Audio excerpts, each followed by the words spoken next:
Salam sehat sejahtera pemirsa setia mata ketiga. Hari ini kita akan bincang-bincang tentang energi yang digunakan pesawat luar angkasa alien, dari yang dapat dibayangkan hingga tak terbayangkan oleh kita dan sulit dicerna akal sehat. Badai matahari dan bahan bakar pesawat luar angkasa alien. Cuaca di Florida pada bulan Februari terasa hangat dan nyaman. Di stasiun peluncuran Kennedy Space Center, Elon Musk menatap tak berkedip ke arah roket SpaceX Falcon 9 yang membawa 49 satelit internet Starlink. Seiring berakhirnya hitungan mundur 3, 2, 1, roket menyala dan lepas landas. Melihat mesin pendorong roket secara stabil memuntahkan api dan secara akurat mengirim satelit ke orbit rendah bumi, semuanya berjalan sukses sesuai rencana. Musk menghela napas panjang dan lega dan bertepuk tangan merayakannya bersama staf. Satelit ini akan bergabung dengan konstelasi satelit yang sedang beroperasi dan menjadi anggota baru dari proyek Starlink. Tetapi sayangnya, kegembiraan sesaat mereka harus berakhir dengan kekecewaan. Pasalnya, hanya 1 hari setelah satelit memasuki orbit, 40 dari 49 satelit mengalami masalah hingga tidak mencapai orbit yang ditentukan. Musk dan tim SpaceX-nya pun segera menyelidiki masalahnya. Ternyata penyebabnya adalah badai matahari. Apa itu badai matahari? Pertumbuhan selaksa makhluk hidup tergantung pada matahari. Tanpa sinar matahari, tidak akan ada biosfer bumi. Matahari selain membawa kehangatan pada bumi, juga memancarkan aliran partikel bermuatan. Inilah angin matahari. Karena ia berhembus seperti angin ke bumi dan ke seluruh tata surya. Angin matahari umumnya tidak akan berdampak pada planet. Saat berhembus ke bumi, akan terdorong keluar oleh magnetosfer bumi yang merupakan lapisan medan magnet bumi. Sedikit angin surya yang sesekali terhempas akan menjadi aurora menakjubkan di kutub utara dan selatan bumi, menghiasi bumi kita. Tapi terkadang saat matahari ngamuk, ia akan mengeluarkan aliran partikel yang deras. Inilah yang disebut badai matahari. Kita sering mendengar suara matahari dan lontaran massa corona adalah penyebab terbentuknya badai matahari. Badai matahari dapat berdampak pada magnetosfer bumi, dan perubahan magnetosfer bumi akan menyebabkan badai geomagnetik yang berdampak pada ionosfer atmosfer, sehingga dengan demikian akan mempengaruhi satelit buatan di orbit rendah bumi. Sayangnya badai matahari yang dialami satelit Musk kali ini membuat peluncurannya kali ini nyaris gagal total. Satelit senilai 50 juta US dollar pun terbuang sia-sia. Badai matahari memicu akhir dunia. Umumnya dengan adanya perlindungan lapisan geomagnetik, badai matahari tidak akan menimbulkan ancaman langsung terhadap lingkungan ekologi bumi. Tetapi dalam kondisi ekstrim, ia dapat memberi dampak fatal bagi manusia. Peringatan spoiler. Pada 2021 lalu, Universal Studio merilis trailer film terbaru berjudul Fins. Film ini dibintangi oleh aktor kenamaan Tom Hanks. Dalam film ini, disimulasikan lontaran massa corona raksasa yang langsung menghancurkan lapisan ozon bumi. Tanpa perlindungan lapisan ozon, manusia pun langsung terpapar sinar ultraviolet yang mematikan. Vegetasi bumi juga hancur total. Banyak tempat berubah menjadi bukit pasir. Suhu siang hari mencapai 66 derajat Celcius. Dalam suhu seperti itu, Anda akan langsung terpanggang hidup-hidup seperti barbecue saat Anda berjalan di permukaan tanah. Fins yang beruntung selamat bersama anjing dan robotnya bertahan hidup selama 15 tahun yang sulit. Di samping itu, Fins mendapati dirinya menderita penyakit akibat radiasi yang tidak dapat disembuhkan. Agar anjing kesayangannya tetap hidup setelah kematiannya, ia pun membuat robot cerdas yang canggih untuk menjaga Goodyear anjingnya. Setelah itu, Fins menghadapi badai yang lebih besar mendekat. Fins berikut anjing dan robotnya mencari tempat untuk berlindung. Hingga akhirnya ketika Fins meninggal, hanya robot Jeff dan anjing bernama Goodyear menyelamatkan diri ke San Francisco. Tetapi robot itu terkejut melihat jumlah radiasi ultraviolet di San Francisco normal, tetapi hanya sebuah kota kosong yang tak berpenghuni. Film ini menyajikan warna perlindungan lingkungan yang kental, tetapi juga menunjukkan bahwa manusia bumi sekarang semakin mencermati pada dampak badai matahari yang akan membawa bencana pada bumi. Faktanya, ketakutan akan badai matahari bukan hanya sekedar alur cerita dalam novel atau film fiksi ilmiah, tetapi menjadi perhatian nyata bagi pemerintah di seluruh dunia.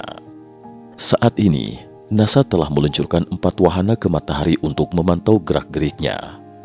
Singkatnya, manusia semakin menganggap badai matahari sebagai salah satu faktor yang membawa bencana utama pada bumi seperti meteorit dan komet. Namun meskipun manusia bumi menganggap badai matahari sebagai bencana, tapi tidak berarti kehidupan lain di alam semesta juga berpandangan seperti itu. Objek terbang aneh di sekitar matahari. Sejak 1995, NASA dan Badan Antariksa Eropa ESA telah meluncurkan wahana antariksa SOHO untuk memantau heliosfer. Sudah hampir 30 tahun SOHO berada di angkasa sejak diluncurkan pada 1995 dan telah mengabadikan banyak fenomena aneh di sekitar matahari. Misalnya pada Januari 2010, sekelompok objek terbang tak dikenal ditemukan di sekitar matahari dan ukurannya sangat besar. Ketika benda-benda terbang ini mendekati matahari, bukan hanya tidak tertarik oleh gaya gravitasi matahari, sebaliknya justru dapat terbang mengelilingi matahari dengan bebas. Fisikawan kuantum Nassim Haramein memperoleh foto dan video asli sebelum NASA menghapusnya, bahkan melakukan sebuah analisis dari sudut pandang fisika kuantum. Dia menjelaskan dalam video yang berdurasi sekitar 10 menit, UFO yang lebih kecil dan lebih besar itu diperkirakan adalah pesawat ruang angkasa raksasa alien atau pesawat ruang angkasa raksasa yang mampu melintasi ruang dan waktu. Armada alien itu mengelilingi matahari dan diduga menggunakannya untuk mengisi daya. Setelah itu, pesawat ruang angkasa NASA Parker Solar Probe juga menangkap sebuah objek aneh. Objek itu terus mendekati matahari, melawan badai ketika badai matahari paling kuat, dan mengambil posisi di pusat letusan suar matahari, seakan sedang memanfaatkan dan mengumpulkan energi besar yang dilepaskan badai matahari. Jelas itu tidak seperti planet alami, karena tidak memiliki orbit yang teratur dan lebih seperti kendaraan yang dijalankan secara manual yang berpindah jalur dengan bebas. Lalu objek apa itu sebenarnya? Penjelasan NASA terkait fenomena ini selalu klasik. Jangan sembarangan menduga. Apapun yang tertangkap itu semua adalah suar matahari. Tetapi di mata peneliti UFO, objek tak dikenal itu kemungkinan besar adalah pesawat luar angkasa raksasa alien. Penulis Penn Adolph mencermati bahwa aliran partikel terlihat jelas keluar dari objek terbang ini di foto NASA. Adolph menduga bahwa tujuan pesawat luar angkasa ini mendekati matahari adalah untuk mengumpulkan energi dari aliran partikel yang dilontarkan badai matahari dan mengubahnya menjadi pendorong, dan plasma adalah daya dorong pesawat asing ini, kata Adolph. Apa itu plasma? Di dalam mata pelajaran fisika dijelaskan bahwa pemanasan akan mengubah benda dari padat menjadi cair. Jika suhu terus naik, cairan akan berubah menjadi gas, dan jika suhu terus naik lagi, molekul dalam gas akan terurai dan satu persatu menjadi atom. Jika terus memanas, elektron dalam atom akan terlontar keluar. Dengan demikian, atom menjadi inti bermuatan positif dan sekumpulan elektron bermuatan negatif. Inilah yang dimaksud plasma. Lalu bagaimana plasma menghasilkan daya dorong? Adolph mencontohkan, jika kita meletakkan lampu neon di alam semesta dan memberi energi pada lampu, maka menurut prinsip kerja lampu neon, gas di dalamnya akan terionisasi sehingga menghasilkan plasma. Pada saat demikian, jika kita mengetuk salah satu ujung lampu neon, plasma di dalamnya akan terlontar seperti nyala api di ekor roket, dan plasma yang dilepaskan akan menghasilkan daya dorong yang kuat dan mendorong lampu neon ke arah yang berlawanan. Jika aliran plasma yang stabil terlontar ke luar angkasa, bukankah lampu neon ini akan berlari cepat daripada lari seekor kelinci? Jadi apakah ini merupakan dugaan Adolph yang membabi buta dan berhalusinasi? Tidak juga. Faktanya, NASA telah meneliti dan membangun pendorong plasma selama beberapa dekade, dan konsep dari para ahli di NASA juga cukup liar dan tidak kalah dari pandangan Adolph. Mereka pernah berencana menggunakan pendorong plasma untuk mengirim astronot ke Mars pada tahun 2030. Keunggulan dari plasma adalah daya dorong yang dihasilkan sangat stabil dan dapat mempercepat pesawat antariksa. Sekarang dibutuhkan 9 bulan untuk mengirim pesawat ruang angkasa ke Mars dengan propulsi roket berbahan bakar energi kimia, dan hanya butuh 40 hari jika menggantinya dengan propulsi plasma. Cara ini sangat meningkatkan lajunya secara signifikan. Sangat mengesankan memang. Idenya memang mengesankan, tapi untuk mewujudkannya juga sangat sulit. Saat ini, kemajuan pendorong plasma di tahap laboratorium sangat mengecewakan. Contoh misalnya pendorong VX200. Konsumsi daya 40 kW hanya dapat menghasilkan daya dorong 1 Newton. Sederhananya, 1 ons emas sekitar 28,25 gram dengan pendorong plasma. Setelah 10 detik, dapat dipercepat menjadi 2 kali lipat kecepatan suara. Setelah 5 menit, dapat mencapai kecepatan lepas dari gravitasi bumi, yaitu 11,2 km per detik. Dari hasil laboratorium bisa terbilang lumayan. Tapi masalahnya roket modern punya bobot puluhan ton. Jika ingin menggerakkan pesawat luar angkasa seberat 20 ton, dibutuhkan listrik sekitar 2,8 juta kilowatt. Saat ini, daya output rata-rata pembangkit listrik tenaga nuklir di Amerika Serikat adalah 1 juta kilowatt.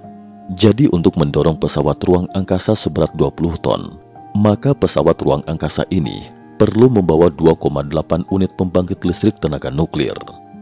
Hanya dapat dikatakan bahwa kesenjangan antara idealis dan kenyataan tidaklah sedikit. Ini juga merupakan faktor pembatas terbesar dari mesin plasma.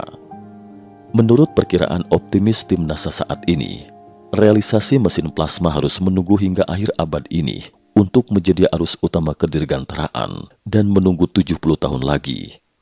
Target ke Mars yang dicanangkan pada tahun 2030 mendatang pun tidak akan terwujud. Alien eksplorasi matahari. Sekarang kita kembali ke objek terbang tak dikenal yang diduga pesawat alien yang ditemukan di sekitar matahari. Dari gambar di layar video, terlihat objek terbang itu memiliki ekor panjang yang mirip dengan pancaran partikel di belakang ekor mereka. Menurut Adolf, inilah pendorong plasma yang kita impikan selama ini. Sebelumnya Mata Ketiga pernah membahas tentang tingkat peradaban di alam semesta. Pesawat luar angkasa yang menggunakan badai matahari untuk energi ini benar-benar jauh lebih tinggi daripada peradaban manusia bumi. Manusia saat ini masih dalam perjalanan menuju peradaban tingkat pertama di alam semesta. Bayangkan saja, ketika manusia khawatir akan datangnya badai matahari, mereka, peradaban asing, justru dengan santai dan bebas menggunakan energi yang dipancarkan matahari. Hanya bisa dikata, manusia bumi tidak akan menyadari kekurangannya jika tidak membandingkannya dengan peradaban asing. Badai matahari adalah kekuatan yang sangat besar dan sulit dikendalikan. Dapatkah kita memanfaatkannya? Kita harus memiliki teknologi tertentu untuk mencapai tujuan mengubah mudarat menjadi manfaat, seperti halnya manusia yang ingin memanfaatkan energi badai, tapi tidak mampu mencapainya. David Criswell, seorang ahli kedirgantaraan di University of Houston, pernah membayangkan sebuah teknologi dari peradaban tingkat 2 alam semesta yang disebut starlifting. Starlifting atau pengangkatan bintang adalah salah satu dari beberapa proses hipotetis yang dengannya suatu peradaban yang cukup maju dapat menghilangkan sebagian besar materi bintang yang kemudian dapat dirancang ulang. Sementara kemungkinan mengoptimalkan keluaran energi dan masa hidup bintang pada saat yang bersamaan. Sederhananya adalah mengambil sepotong materi dari sebuah bintang, misalnya 1/10 dari matahari, kemudian menggunakannya kembali sambil mengoptimalkan keluaran energi matahari dan memperpanjang masanya. Ini sama dengan memangkas cabang pohon, memotong bagian dari pohon dan menjadikannya sebagai bahan kayu bakar. Jika Anda memangkasnya dengan benar, itu akan membuat pohon buah lebih sehat. Energinya bisa dimanfaatkan secara optimal untuk menghasilkan buah yang lebih lebat. Objek asing yang diduga pesawat seperti yang kita lihat di foto NASA, terbang melawan badai matahari dan mendekati suar matahari untuk mengumpulkan materi. Kedengarannya seperti teknologi pengangkatan bintang yang dirancang oleh Criswell sedang menyerap materi matahari. Tentu saja, hal-hal tersebut di atas adalah spekulasi lebih lanjut berdasarkan teknologi yang diketahui oleh manusia bumi. Diasumsikan bahwa alien dapat dengan mudah memahami teknologi tercanggih yang baru disentuh oleh manusia bumi. Kelebihan dari penjelasan seperti itu adalah agar mudah dipahami oleh penduduk bumi. Tetapi pertanyaannya adalah, bagaimana Anda tahu bahwa alien sepemikiran dengan Anda? Temuan yang wah, dia adalah sangat banyak fenomena di tata surya yang tampak tenang di permukaan itu yang tidak bisa kita pahami sama sekali. Adolf juga mencermati sebuah gambar seperti di foto yang dirilis NASA. Sebuah bayangan segitiga raksasa muncul di permukaan matahari. Adolf terkejut, bayangan apa itu sebenarnya di matahari?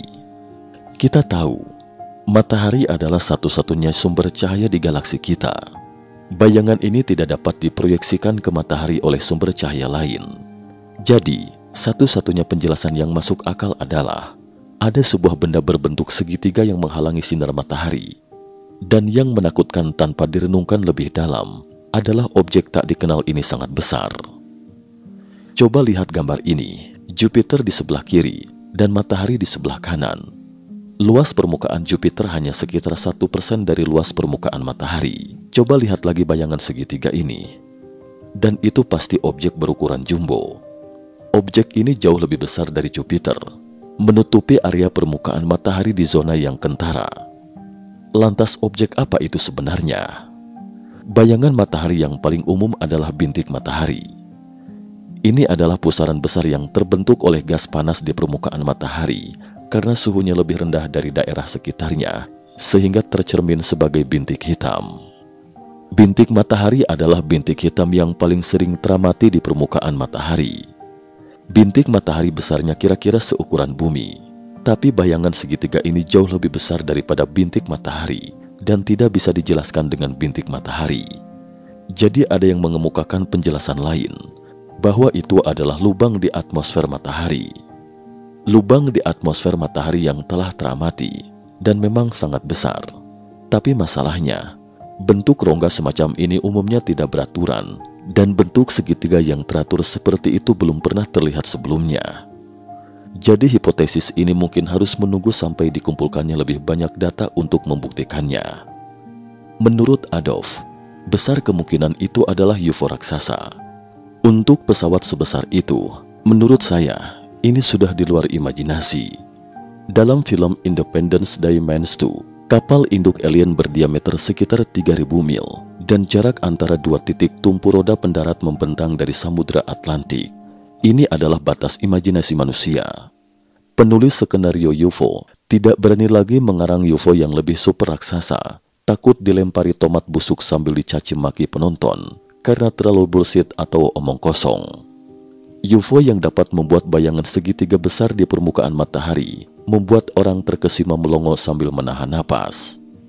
Di antara sekian bentuk dan ukuran UFO yang luar biasa besar dan sulit dipercaya ini, para ahli UFO mengemukakan penjelasan untuk mengisi lubang tersebut. Dikatakan bahwa UFO segitiga ini relatif dekat dengan lensa pemantau matahari, sehingga terlihat sangat besar ketika dipotret, seperti gaya foto-foto banyak orang dengan tangan memegang matahari dan bulan. Karena jarak orang tersebut dekat dengan lensa kamera, maka jarak matahari dan bulan tampak jauh. Jadi efek pemotretan terlihat seakan matahari atau bulan bisa dipegang di tangan Anda. Penjelasan ini dapat meyakinkan beberapa orang, karena objek dekat dengan lensa, dan lensa memiliki efek pembesar. Tetapi ada juga kawah yang tidak dapat diisi, yaitu sebagian bayangan segitiga tertutup oleh korona yaitu atmosfer matahari, menunjukkan bahwa benda segitiga ini sangat dekat dengan atmosfer matahari dan jauh dari lensa kamera. Mungkin ada beberapa efek pembesaran lensa, tetapi jika bayangan ini memang benar-benar berasal dari benda langit, tidak diragukan lagi bayangan itu memang sangat luar biasa besarnya dan di jalur imajinasi jauh lebih besar dari planet manapun di tata surya. Dalam film tersebut, kapal induk raksasa alien langsung ke bumi untuk mengebor bumi untuk menyerap energi dari inti bumi. Bagaimana pesawat sebesar itu dapat memasuki tata surya tanpa menyebabkan gangguan gravitasi dan berhasil diamati oleh manusia? Ini semua adalah teka-teki yang sulit dicerna akal sehat. Kita sudah pernah mengulas tentang UFO yang tampak di cincin Saturnus, Mars, dan bulan. Sekarang mereka muncul lagi di sekitar matahari. Tampaknya jejak peradaban alien telah menyebar ke seluruh tata surya. Sebagai tonggak utama energi dan materi di tata surya, matahari memiliki 99,86% materi di sistem tata surya. Tidak peduli apa tujuan UFO, dan meski untuk sekedar rekreasi, yaitu menyelidiki tentang tata surya, bahkan sampai ke ujung Mars dan bulan, tetapi meninggalkan matahari dan tidak menelusurinya lebih dalam, inilah yang membingungkan. Salah satu tim mata ketiga bertanya-tanya, alien telah menembus ke seluruh tata surya dan mereka telah pergi kemana-mana, tetapi tidak menduduki bumi. Mengapa? Wallahu alam. Cukup sekian dulu topik kita hari ini. Terima kasih atas perhatiannya.